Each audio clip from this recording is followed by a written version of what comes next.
बिस्मिल्लाहिर्रहमानिर्रहीम। ये आपका लेक्चर 24। इसमें रैंडम वेरिएबल्स और प्रोबेबिलिटी डिस्ट्रीब्यूशन का कॉन्सेप्ट हम डिस्कस करेंगे।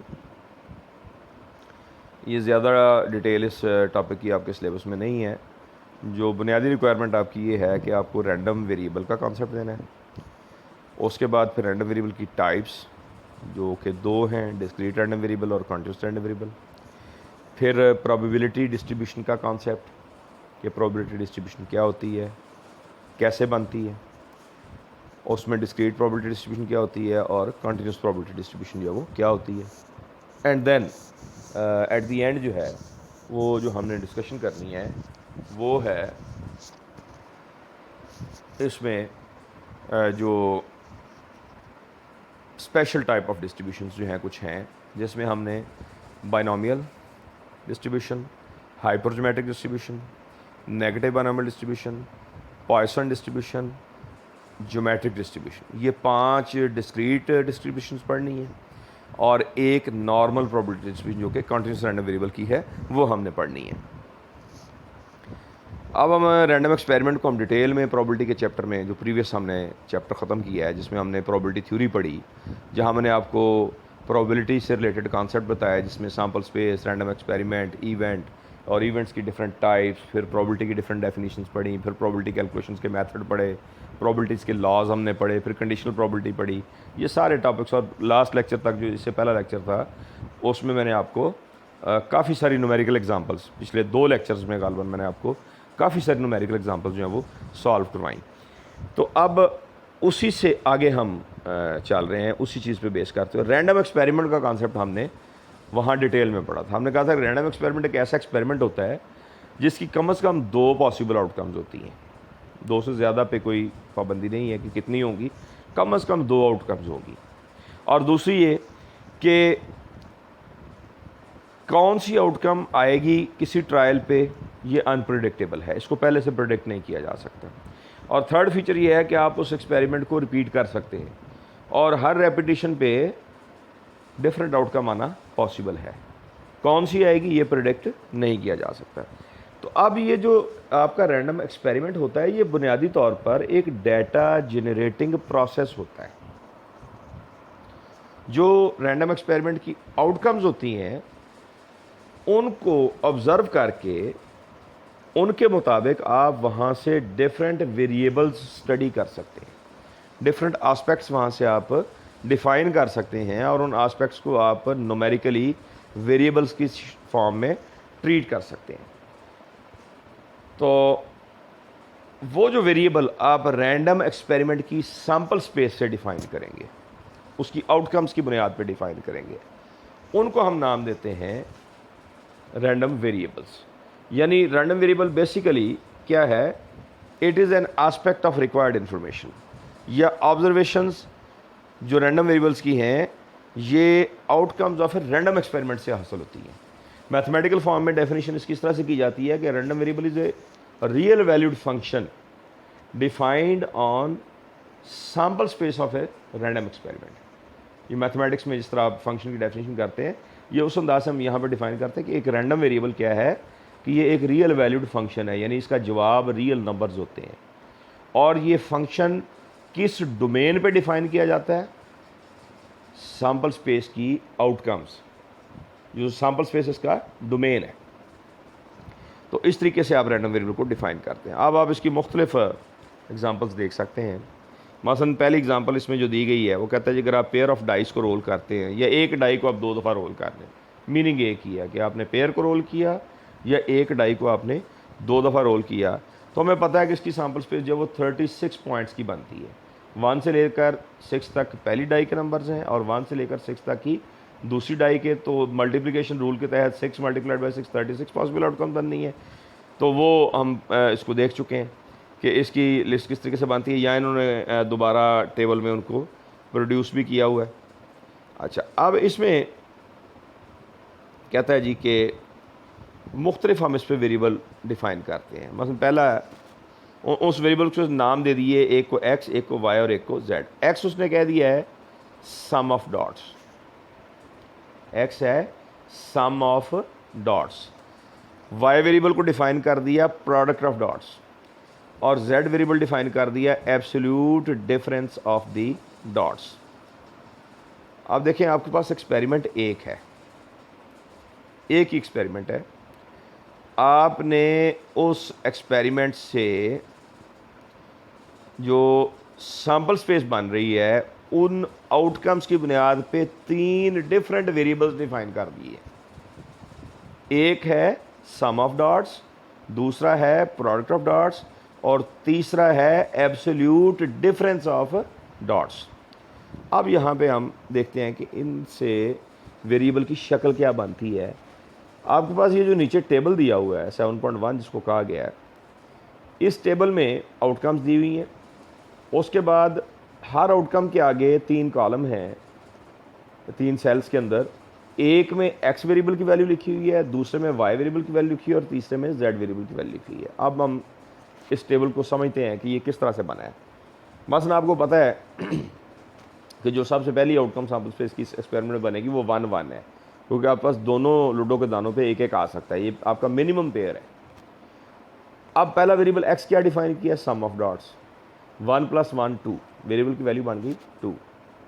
दूसरा वेरिएबल डिफाइन किया प्रोडक्ट ऑफ डॉट्स, 1 × 1 1।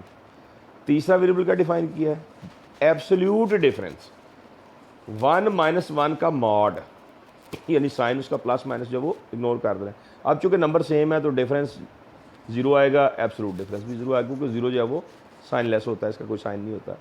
दूसरी आउटकम है 1 2। अब एक्स वेरिएबल के मुताबिक वैल्यू क्या बननी है, 1 + 2, 1 + 2 3। दूसरा वेरिएबल क्या है हमारा, y जो है वो डिफाइन किया है प्रोडक्ट, तो पहला नंबर 1, दूसरा नंबर 2, प्रोडक्ट बन जाएगी 2। तीसरा है एब्सोल्यूट डिफरेंस, 1 - 2, डाई 1 - डाई 2, 1 - 2 जवाब आता है -1। जब उसका मॉड लेंगे तो वो +1 हो जाएगा, यानी उसका प्लस माइनस साइन को खत्म करके आप उसको लगे वो 1 हो जाएगा। इस तरीके से फिर 1 3 पे वैल्यूज, x की वैल्यू 4, y की वैल्यू 3 और z की वैल्यू 2। अब ये आप पूरे टेबल को इजीली अंडरस्टैंड कर सकते हैं अप टू 66। ये जो 36 आउटकम्स हैं इनमें तमाम वेरिएबल्स की वैल्यूज जो हैं वो लिखी हुई हैं। अब नीचे समरी दी गई है एक और टेबल बना के, ऊपर हमने पूरा टेबल जो जनरेट किया है इस टेबल के अंदर इसको समराइज किया गया। रैंडम वेरिएबल x है, ऑब्जेक्टिव क्या था, we are going to observe some of dots, यानी टोटल नंबर ऑफ डॉट्स कितने हैं। पॉसिबल वैल्यूज़ क्या बनी है इस वेरिएबल की। पहला वेरिएबल x है रैंडम, कोई पता नहीं किस दफ़ा कितने डॉट्स आए, टोटल डॉट्स हैं वो कितने आए। तो इसकी मिनिमम पॉसिबल वैल्यू 2, फिर 3, फिर 4 5 6 अप टू 12, यानी ये इसकी पॉसिबल वैल्यूज़ हैं। और ये सारे के सारे नंबर्स रैंडमली आएंगे। जब आप 2 डाइस को रोल करेंगे या एक डाई को 2 दफ़ा रोल करेंगे तो जो भी पेयर हासिल होगा वो प्रिडिक्टेबल नहीं होगा। यानी आप नहीं कह सकते कि अभी मैं 2 दाने फेंकूंगा तो मेरे पास 12 टोटल आएगा, 4 आएगा, 7 आएगा, 9 आएगा, 3 आएगा, 5 आएगा, कुछ नहीं कहा जा सकता। इस लिहाज से ये रैंडम वेरिएबल है। दूसरा वेरिएबल क्या था, प्रोडक्ट ऑफ डॉट्स। अच्छा, इस पहले वेरिएबल में एक और चीज़ देखिए, रेगुलर पैटर्न है, कंसेक्टिव नंबर है, 1 के गैप के साथ आ रहा है। अब अगर आप प्रोडक्ट को देखें तो पहली 6 वैल्यूज तो सीधी सीधी हैं, 1 2 3 4 5 6। 7 प्रोडक्ट इसमें नहीं आती।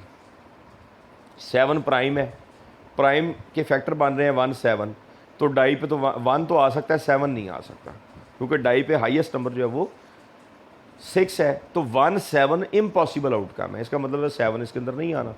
इसी तरीके से 9 आ गया, 10 आ गया, 11 प्रोडक्ट जो है वो डाई पे नहीं बनती, 12 बन जाएगी, 13 नहीं बनेगी, उसके बाद 14 नहीं बनेगी, क्योंकि 7 और 2 चाहिए कम से कम 14 में आने के लिए, तो 7 नहीं आना। इस तरीके से फिर 15 16 17 नहीं बनेगी, 18 19 नहीं बनेगी, 20 के बाद 21 भी नहीं बनेगी, 22 भी नहीं बनेगी, 23 भी नहीं बनेगी, 24, ये 6 4 और 4 6 के बनेगा, फिर 25, फिर आपके पास 30, 25 के बाद दरमियान में मुकम्मल गैप आएगा, और फिर 30 और फिर 36। अब देखें कि ये दूसरा वेरिएबल जो है इसकी वैल्यूज़ जो हैं वो इक्वल गैप के साथ नहीं है, यानी इनमें फ़र्क जो है वो मुख्तलिफ है, कंजेक्टिव वैल्यूज़ के दरमियान डिफरेंस जो है वो मुख्तलिफ है। लेकिन इसका ये मतलब नहीं है कि दरमियान में और वैल्यूज़ उसकी डिफ़ाइन की जाए, जो वैल्यूज़ नहीं है वो नहीं है और इसकी ये टोटल वैल्यूज़ बन रही, और ये भी सारी की सारी रैंडम है। क्या पता कि जब आप रोल करें कौन से नंबर आए और उनकी प्रोडक्ट जो वो क्या हो, ये पहले से प्रिडिक्ट नहीं किया जा सकता। ऐसे ही z जिसको हम एब्सोल्यूट डिफरेंस कह रहे हैं, ये ऊपर जो हमने कैलकुलेट किए हैं 0 से लेकर 5 तक, यानी मिनिमम एब्सोल्यूट डिफरेंस 0 और फिर 1 फिर 2 फिर 3 इस तरीके से 4 और 5। अच्छा, अगर हम एब्सोल्यूट ना लगाते अगर हम एब्सोल्यूट ना लगाते तो फिर स्मॉलेस्ट डिफरेंस आना था -5, फिर -4, फिर -3, फिर -2, फिर -1, 0, 1, 2, 3, 4, 5। तो ये जो नंबर 0 के बाद वाले हैं ये पॉजिटिव साइन के साथ भी होते और नेगेटिव साइन के साथ भी होते अगर हम एब्सोल्यूट डिफरेंस ना लेते। ये एब्सोल्यूट डिफरेंस लिया है तो ये 6 वैल्यूज़ हैं। अगर हम एब्सोल्यूट डिफरेंस ना लेते, सिंपल डिफरेंस लेते, तो फिर 11 वैल्यूज़ बनती रैंडम वेरिएबल की। तो अब मेरा ख्याल है ये एग्जांपल एक एक्सपेरिमेंट से बड़ा वाज़ेह तौर पे इस चीज़ को एक्सप्लेन कर रही है कि रैंडम वेरिएबल क्या होता है, उसका रैंडम एक्सपेरिमेंट के साथ क्या ताल्लुक है, और सैम्पल स्पेस की आउटकम्स से उस वेरिएबल की वैल्यूज़ कैसे जनरेट होती हैं, और ये बात भी कि एक एक्सपेरिमेंट से बहुत से रैंडम वेरिएबल्स बनाए जा सकते हैं। रैंडम वेरिएबल की डेफिनेशन डिपेंड करती है आपके स्टडी ऑब्जेक्टिव पे, कि आप किस चीज़ को स्टडी करना चाहते हैं, उसके मुताबिक आपकी डेफिनेशन बनेगी और उसी के मुताबिक आउटकम को आप उससे यूज़ करेंगे, उस आउटकम को, उस वैल्यू को जनरेट करने के लिए। रैंडम वेरिएबल को आप सादा से लफ्ज़ों में यूँ भी कह सकते हैं कि ये एक रूल होता है, जिस रूल को जब किसी आउटकम पे अप्लाई किया जाता है तो हमें एक नंबर हासिल हो जाता है और वो नंबर रियल नंबर होता है, वो नंबर एक रियल नंबर होता है। जैसा रूल आप डिफ़ाइन करेंगे वैसे ही नंबर हमें हासिल होंगे उस रैंडम एक्सपेरिमेंट की आउटकम से। अच्छा, अब एक और एग्जांपल उन्होंने डिस्कस की है कि consider outcomes of a random experiment of tossing a coin thrice. ये 3 दफ़ा टॉस किया, या आप यूँ कह लेंगे 3 कॉइन्स वर टॉस्ड साइमल्टेनियसली, मीनिंग एक ही है, एक कॉइन 3 दफ़ा टॉस कर लें या 3 कॉइन्स को इकट्ठे टॉस करें। अब कहता है कि नीचे जो टेबल दिया हुआ है इसमें आउटकम सारी की सारी इसकी दी हुई है। हमें पता है कि ये ऑल टेल्स आ सकती हैं, 2 टेल 1 हेड आ सकता है, 1 टेल और 2 हेड्स आ सकते हैं। अच्छा, अब यहाँ 2 वेरिएबल उन्होंने डिफाइन किए हैं ऑथर ने। एक है नंबर ऑफ हेड्स, इसको x कह दिया, एक है नंबर ऑफ टेल्स, ये वेरिएबल को नाम दे दिया y। पहली आउटकम है t, तीनों टेल्स। अब अगर हम बात करें नंबर ऑफ हेड्स की तो इसमें कोई हेड नहीं है, जवाब निकलेगा 0। लेकिन अगर बात करें नंबर ऑफ टेल्स की तो जवाब आएगा 3, क्योंकि तीनों टेल्स हैं। अगली आउटकम है TH, x की वैल्यू आएगी 1, y की वैल्यू 2, और इस तरीके से THT, x की वैल्यू 1, y की वैल्यू 2, HTT, x की वैल्यू 1, y की वैल्यू 2। यानी यहाँ आप ये चीज़ भी देखें, एक आउटकम 2 डिफरेंट वैल्यूज जनरेट कर रही है और ज़्यादा आउटकम्स सेम वैल्यूज़ भी जनरेट कर रही है। यानी 3 आउटकम्स 1 जनरेट कर रही हैं x की वैल्यूज़, और वही 3 आउटकम्स y में सेम वैल्यू 2 जनरेट कर रही हैं। ऐसे फिर नेक्स्ट आउटकम की तरफ आ जाएं, THH, नंबर ऑफ हेड्स की बात करेंगे तो वैल्यू 2 है, नंबर ऑफ टेल्स की बात करेंगे यानी y वेरिएबल की बात करेंगे तो वैल्यू 1 है, और अगली दोनों आउटकम्स भी आपको सेम रिजल्ट देंगी, number of heads 2, number of tails 1। Last पे जाएं तो जो मैक्सिमम पॉसिबिलिटी है वो ये है कि आपके तीनों हेड्स आ जाए, हेड्स की सेंस में जो मैक्सिमम है। तो हेड नंबर ऑफ हेड्स का जवाब 3 आएगा, x की वैल्यू आएगी 3, y की वैल्यू आएगी 0। अब यहाँ ये बात जहन में रखनी है कि ये जो सेम वैल्यूज़ हैं, x का 0 और चीज़ है, y का 0 और चीज़ है। नंबर को नहीं देखा जाता, वेरिएबल की डेफिनेशन को देखा जाता है। x में 0 से मुराद है नो हेड, y में 0 से मुराद है नो टेल, x में 1 से मुराद है 1 हेड, y में 1 से मुराद है 1 टेल। तो नंबर से ये नहीं कहना कि ये दोनों चीज़ें सेम हैं, यानी ज़ीरो, एक्स वाला ज़ीरो वाई वाले ज़ीरो के इक्विवेलेंट नहीं है, यानी एक्स और वाई की जो वैल्यूज़ देखने में एक जैसी हैं वो अपने मीनिंग के एतबार से इंटायरली डिफरेंट है। तो यहाँ से आप फिर देख सकते हैं कि एक्स की वैल्यूज़ भी 0 1 2 3 बनती हैं और वाई की वैल्यूज़ जो वो भी 0 1 2 3 बनती हैं। रिपीटेड वैल्यू को हम एक ही दफ़ा जो है वो कंसिडर करते हैं। तो ये दूसरी एग्जांपल आ गई। अब हम इस बुनियाद पे अगर हम ये जो दोनों एग्जांपल्स ली हैं तो यहाँ से हम देख रहे हैं कि जो वेरिएबल्स हमने डिफरेंट डिफाइन किए, मसलन पहली एग्जांपल में हमने एक्स वाई जी 3 वेरिएबल लिए, एक सम ऑफ डॉट्स था, एक प्रोडक्ट ऑफ डॉट्स था और एक एब्सोल्यूट डिफरेंस था। इस तरीके से दूसरी एग्जांपल में एक वेरिएबल जो है नंबर ऑफ हेड्स था, एक नंबर ऑफ टेल्स था। 5 वेरिएबल हमने अब तक इन दो एग्जांपल्स में डिस्कस किए हैं। इन पाँचों की वैल्यूज़ को देखें तो अपनी नेचर के अतबार से ये डिस्क्रीट वेरिएबल्स हैं। डिस्क्रीट वेरिएबल की हमने यही डेफिनेशन पढ़ी थी शुरू से कि इसकी स्पेसिफाइड वैल्यूज़ की लिस्ट होगी। आपस में गैप इक्वल होना लाजमी नहीं है, वो इक्वल गैप्स के साथ भी वैल्यूज़ हो सकती हैं, अनइक्वल गैप्स के साथ भी हो सकती हैं। एक मिनिमम वैल्यू होगी, एक मैक्सिमम पॉसिबल वैल्यू होगी, and with in those two extremes list होगी वैल्यूज़ की। उन वैल्यूज़ के अलावा कोई और वैल्यू वहाँ पे पॉसिबल नहीं होगी। तो आप इन पाँचों के पाँचों वेरिएबल्स पे गौर करें तो ये डिस्क्रीट वेरिएबल्स हैं। तो इसका मतलब ये हुआ कि इसके कंट्रास्ट में हम इसी तरह कंटिन्यूस रैंडम वेरिएबल को भी डिफाइन कर सकते हैं। तो वही डिस्क्रीट वेरिएबल जो हमने पढ़ा जब रैंडम एक्सपेरिमेंट के साथ एसोसिएट हो जाता है तो वो डिस्क्रीट रैंडम वेरिएबल कहलाता है। यानी वैसे आप कोई वेरिएबल लेते हैं उसमें रैंडम एक्सपेरिमेंट इन्वॉल्व नहीं है, उसकी फिक्स्ड वैल्यूज़ की कोई लिस्ट है, तो वो सिंपल डिस्क्रीट वेरिएबल है, वो नॉन रैंडम वेरिएबल है। लेकिन अगर वो किसी रैंडम एक्सपेरिमेंट की आउटकम से वैल्यूज़ हासिल हुई हैं तो अब वो अनप्रिडिक्टेबल वैल्यूज़ हैं, तो अब नेचर उसकी डिस्क्रीट है, लेकिन चूंकि वो रैंडम एक्सपेरिमेंट से जनरेट हो रही हैं, डाटा जनरेशन प्रोसेस का एक रैंडम एक्सपेरिमेंट है, लिहाजा अब वो डिस्क्रीट रैंडम वेरिएबल, रैंडम का लफ्ज़ ऐड हो जाएगा, डिस्क्रीट रैंडम वेरिएबल कहलाएगा। ऐसे ही कॉन्टिन्यूस वेरिएबल हमने क्या पढ़ा था कि ये with in an interval define होते हैं और उसके अंदर कोई गैप नहीं आता, हर वैल्यू पॉसिबल होती है, इसकी मिनिमम मैक्सिमम डिफाइन कर सकते हैं।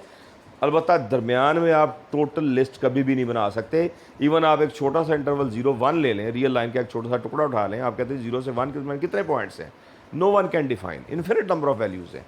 तो वो इन्फिनिट साइज़ की कह लें कि वेरिएबल होता है कि उसके अंदर इन्फिनिट नंबर ऑफ वैल्यूज़ इन इस सेंस में कि इन्फिनिट नंबर ऑफ वैल्यूज़ होती हैं, वो आपका कॉन्टिन्यूस रैंडम वेरिएबल होता है। तो यही चीज़ यहाँ नीचे डिस्क्राइब की यही है कि आपके रैंडम वेरिएबल की दो टाइप्स बन जाती हैं, एक डिस्क्रीट रैंडम वेरिएबल होता है और एक कॉन्टिन्यूस रैंडम वेरिएबल होता है। अब फर्दर इनकी हम डिटेल देखते हैं।